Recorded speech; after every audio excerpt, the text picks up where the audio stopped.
Last year, I did a dedicated video on Jiuji Qifeng Journey. This was a gacha game that took incredible inspiration from Genshin Impact. Like, out of all the potential Genshin killers out there, this is the game that I think resembled it the most. And as of this week, it's shutting down. They are suspending development. And the company that was actually developing the game, they've shut down entirely. According to this Reddit thread, amid fierce market competition in the summer, the gaming industry is still shrouded in a cold climate. It is reported that Jiuji Network, the developer of the two-dimensional card game Lost Four Realms, released last week, officially announced its dissolution on September 4th. The subsequent development of another two-dimensional large world idle card game, Jiuji Qifeng Journey, distributed by NetEase, has also been suspended. Well, I mean, the fact that it was NetEase, are we even really surprised? You know what? With this knowledge, I wonder if this is going to have a detrimental effect on Project Mugen, because Mugen has been silent for over a year now. It is also being done by NetEase. And yeah, just in case you're wondering, I'm in a hotel right now. So I got the old portable Blue Yeti and my laptop right here, and no lighting or anything, but let's continue. As for the reason for the company's dissolution, insiders revealed that it was simple.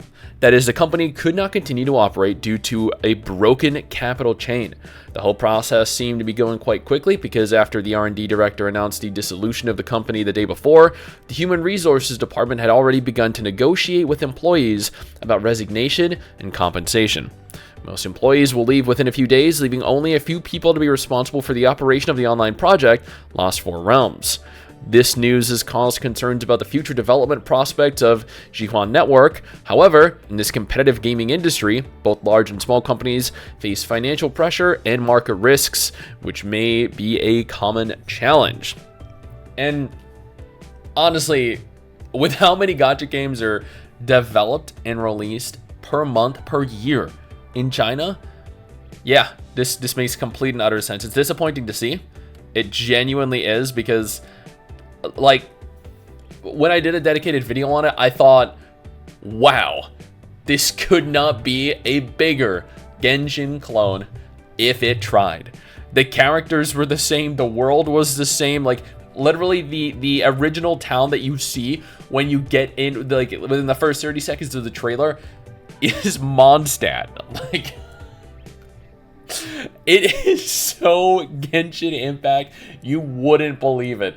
This is like when that kid goes to his mom, "Hey mom, can we get Genshin Impact?" And the mother goes, "No, Jamie, we have Genshin at home." That is the equivalent of what Jiuji Qifeng Journey was. But at the same time, while it looked the same, while it had literally the same characters, while it had the same aesthetic, the same world, while it was theoretically, from what we saw, open, the game was still different.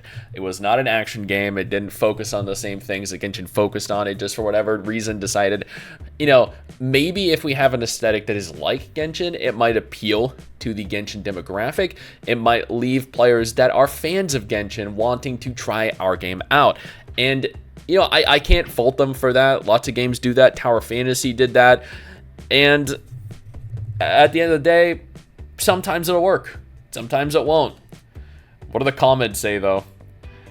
NetEase is on a roll. Next is Project Mugen. Yeah, see, that is my point. Like, that's the first thing I thought. Project Mugen. Please, God, no. We need something different. NetEase all in on Once Human, and Nexon all in on the First Descendant now. This one, I remember this thread, rip. I guess Project Mugen is also in the same situation then, given that's literally still no news until today. Oh boy, if you go hard enough, you can make the reason that this was canceled to pool all funds towards Mugen. Except for the fact that, honestly, Project Mugen would likely be, and arguably be, NetEase's biggest, like, gacha game. I think that the game that they would want to pool all their money into to push, but at the same time, NetEase is like the second largest tech conglomerate within China, right? behind Tencent, so they should theoretically have infinite funding.